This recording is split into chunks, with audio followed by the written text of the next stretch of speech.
There's the clicker. Great. Thanks very much. Thanks very much indeed. As the son of a Donegal man, I'm delighted to be here in a place where at least somebody can understand my accent. So thanks for inviting me. And I'm delighted to say I will go through a lot of slides, but I'll go through them very quickly indeed, so don't panic. You won't be able to get them all, but I think you'll get the gist of what I have to say. I suppose if Brian Friel himself was here today, given that the meeting is partly in his honour, he would say this is the doomsday section where the doom and gloom gets trotted out. And looking for a quote from him, I couldn't find that, but I could find one quote from Moira in translations which kind of encapsulates that. It says, "Honest to God, you people aren't happy unless you're miserable, and you'll not be right content until you're dead." I'm not going to go that far today, but I will perhaps convey some of the seriousness of the problem to you, and in particular some of the dichotomies that has already been alluded to by Grace in her earlier talk. First of all, we are talking about something where the evidence is the evidence of thermometers, which as a scientist I can't argue with, and if you look at the way in which thousands of thermometers around the world have been recording temperature since the 1880s at least, you can see the way in which the Earth has shown considerable evidence of warming in patches, warming not everywhere at the same rate, some parts of the polar regions warming a lot more, but ending up in a very much globally warmed world. And as Grace said, 2015 is certainly the warmest year since reliable records began, and 15 of the 16 warmest years, in fact, have all occurred since the turn of this century. So, looking around the room, there are some of you who are under 30 at least. If you're under 30, you have never experienced a month on this planet during your entire life when the temperature of the globe was less than the whole of the 20th century average. So we live in exceptional times, and even as Grace said, we live in times when even this year alone is proving to be more exceptional than most. We've had a really quick jump in temperature over the past year, partly accentuated by El Niño. But you can see as you work your way through the various centuries how the temperature is now approaching the borderline of 1.5 degrees, the threshold which we're supposed to stay below from the Paris Agreement. Just last night, the BBC carried a report from NASA that 2016, June last month, was the hottest June on record, and it was the 14th time they carried that similar kind of story in a row. So we live in very much exceptional times, and 2016, you can see here, is already certain to surpass 2015 as the warmest year on record. So the evidence is clear. Now, why should we be worried about this? Well, this is a picture that kind of haunts me quite a lot. It's a picture of a lady in Malawi, and her eyes are asking a question, and I haven't really decided in my own mind what the question is.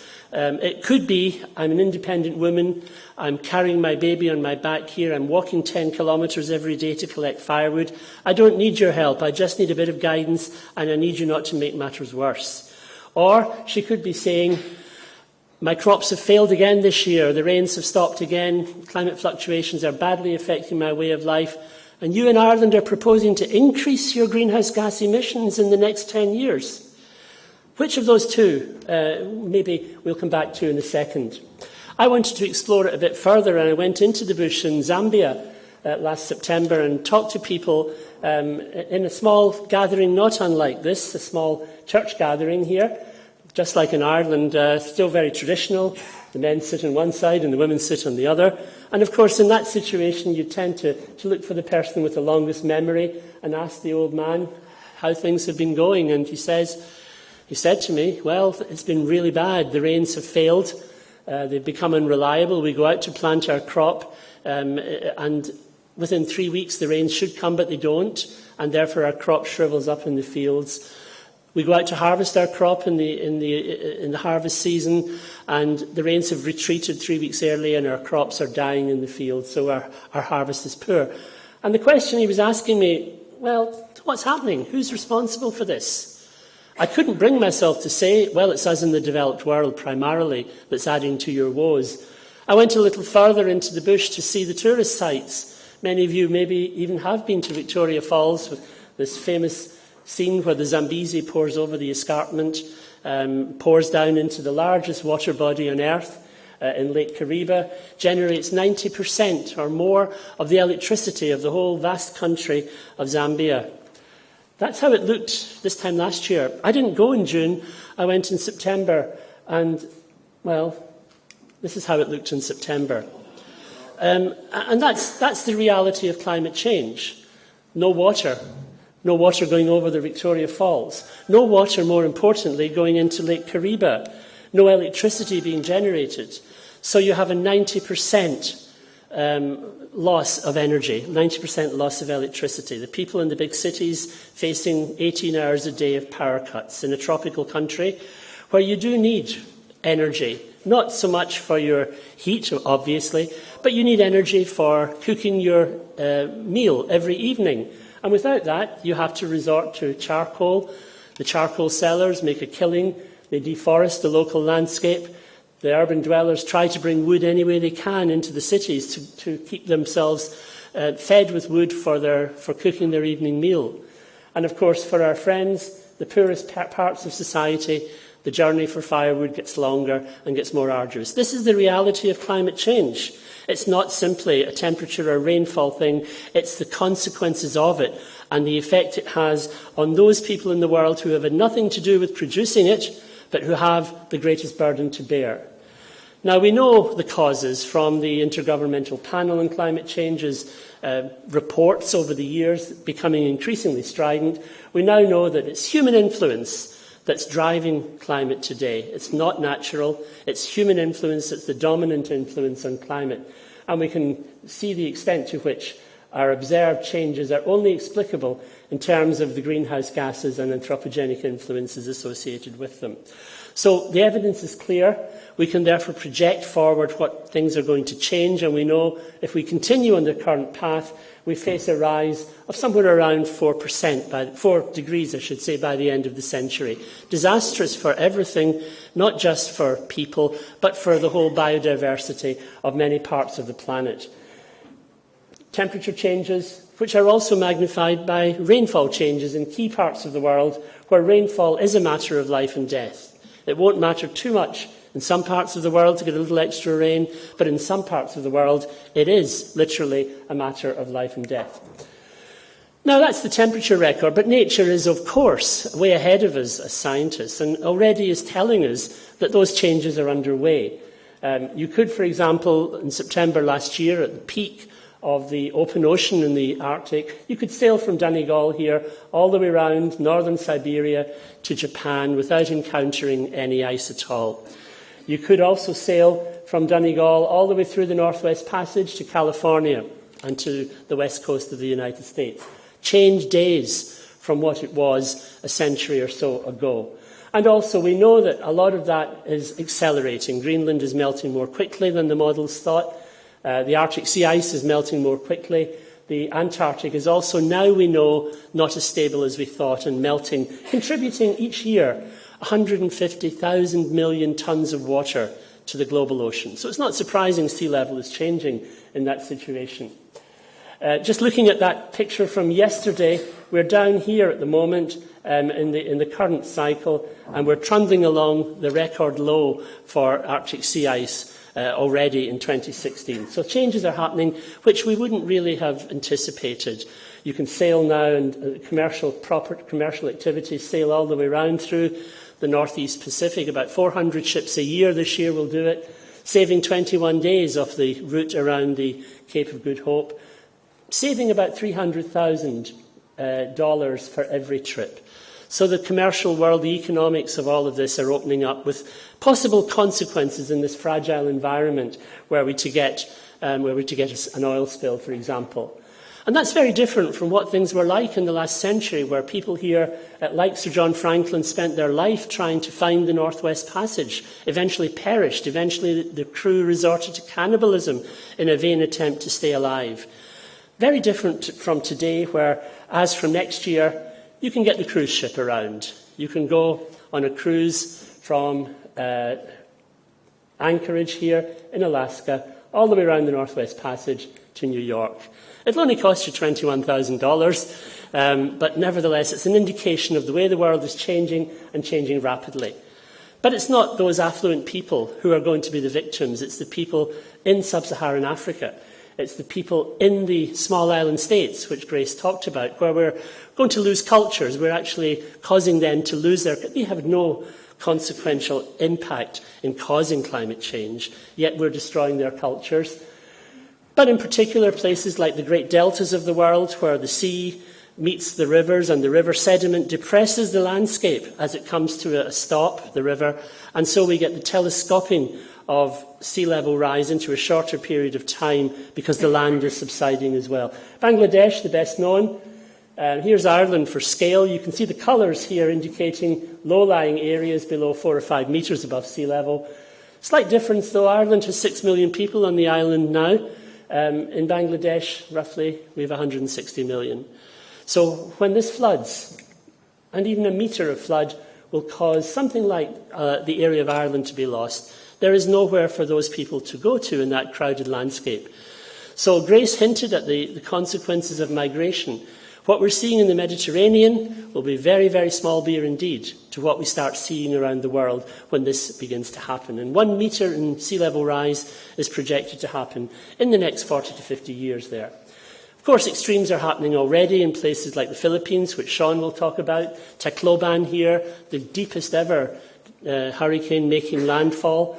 And of course, before that, we know that even in the developed world, lessons have been learned or not learned about such extremes. But even here in Ireland, we're a mid-latitude country. We're going to experience the global average change in temperature because of that.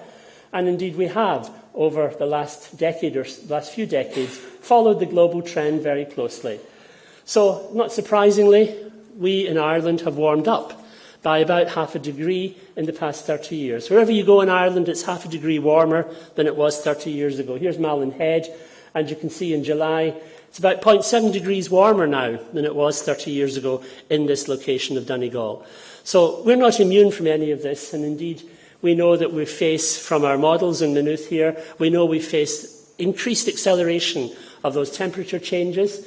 We know that the real change, though, in Ireland will be rainfall, where we get significantly wetter conditions in the west and the northwest. I know it's very bad news for Donegal. And significantly drier conditions where the people are predominantly located in this island on the east coast.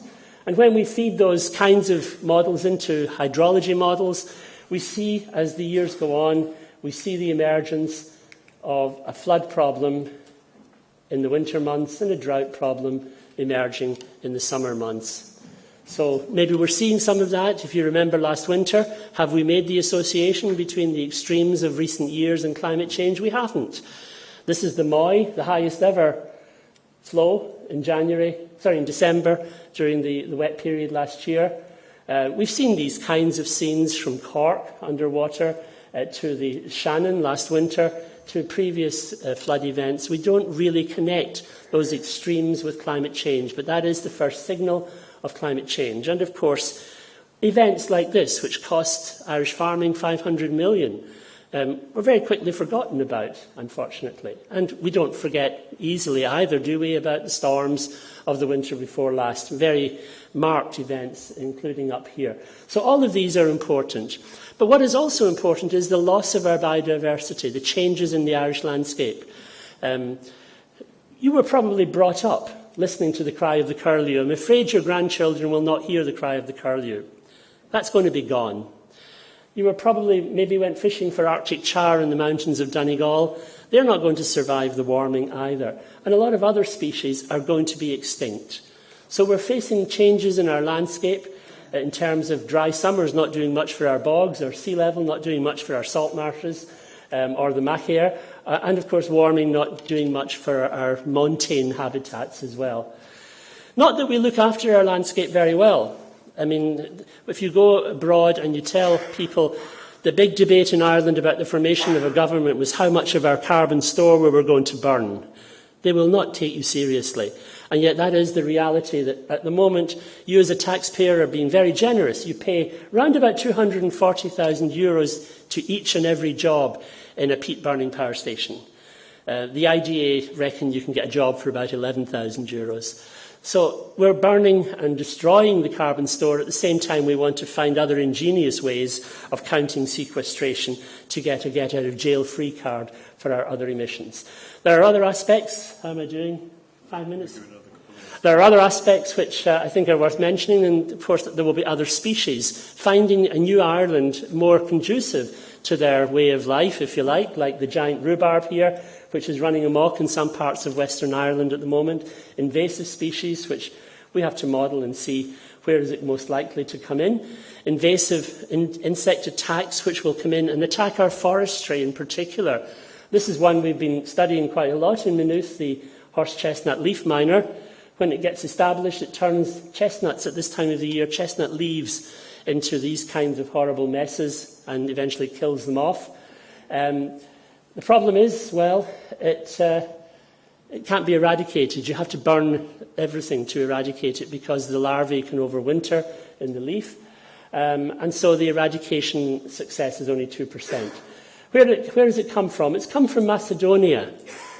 This is where it was first identified in the early 1980s. It has leapfrogged its way across Europe. By the year 2000, it was into England.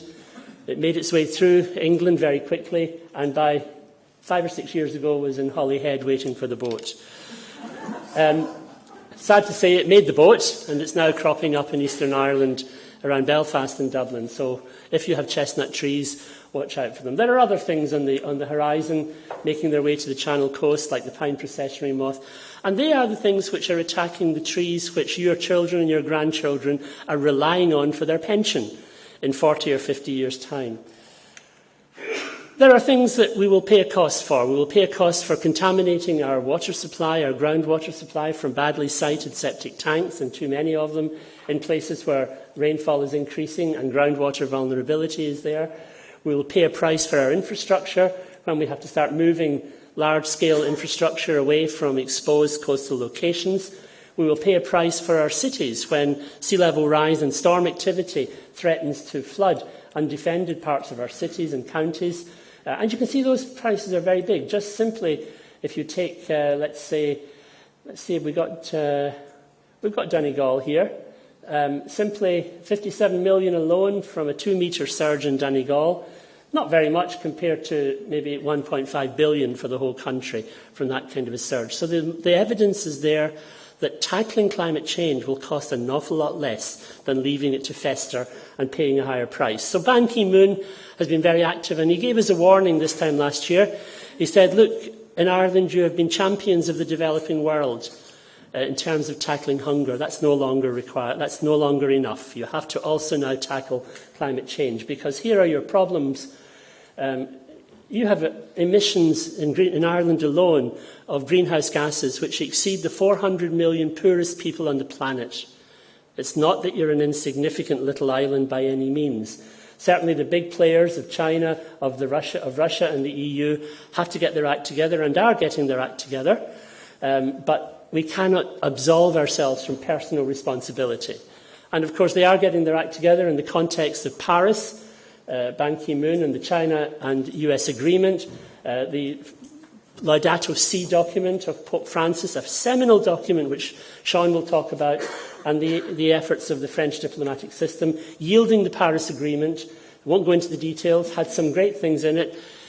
We will have to be ratcheting up those commitments every 5 years, because at the moment they are not sufficient to get us off the hook of a 2-degree rise in temperature. We have not solved this problem by any means. The Paris Agreement doesn't even start until 2020. It's got serious weaknesses in that aviation and shipping are left out of it, and these are things which account for the combined emissions of Germany and South Korea, or Germany and the UK put together. So there's a lot of things we have to figure out to improve that. Now, at EU level, there is a roadmap, and the roadmap has been agreed up to 2030 as of today. It's been agreed by the Council. We will go through a progressive reduction at EU level up to 95%, 80 to 95% by the middle of this, by 35 years' time. The cost of doing that, estimates are around about 0.1% of GDP per annum. The cost of tackling climate change is low. The cost of not tackling it for those people that come after us, especially, is horrendous. And some countries are beginning to move and beginning to make quite marked reductions. The problem here is that when you look at the emissions per capita, Ireland is way out on its own here. It has higher emissions per capita than most of the big industrialised countries of Europe because of the structure of our economy. So we have a greater responsibility than those countries to make serious efforts to tackle the problem. And yet, of course, we now know that our greenhouse gas emissions are projected to increase rather than decrease over the next few years. And that's the sad thing because, as Grace said, we may be subject to fines. Who will pay those fines? It will be you, the taxpayer, ultimately.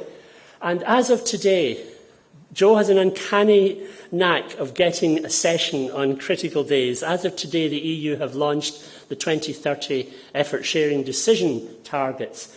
And you'll see Ireland in here has a reduction requirement which is minuscule compared to other countries. The get out of jail free cards of using forests and grasslands and other forms of land use to absolve us from emission reductions, the flexibility given to us from other forms of control, the ETS system, is greater than every other country in Europe. And that is, I think, a testament to the power of Irish lobbying and Irish pleading for the special case status that Grace talked about. But effectively, Ireland is now freeloading on the efforts of big countries. And that's the sad situation I don't want to see for this country, that we would put ourselves in that position. Of course, it's largely stemming from a proposed intensification of agriculture, a 50% increase, for example, in dairy production, an attempt to make agriculture a much more intensive and large-scale industry. It was it avoided strategic environmental assessment because it came from the food industry and not from government. But it does mean that we're facing emissions increasing for the next 10, 15 years in agriculture. Now, that has consequences which I think will be quite serious for us. But what I do say is that it has been presented to you, the public, in a very professional and very compelling and persuasive way. I have to admire the way in which the PR has worked on this particular problem. It centres around a number of different techniques. I'll just mention them briefly. First of all, well, the one that hasn't worked is food security. We're not going to feed the world from Ireland, as often was claimed. In fact, our exports go predominantly to the industrialised world.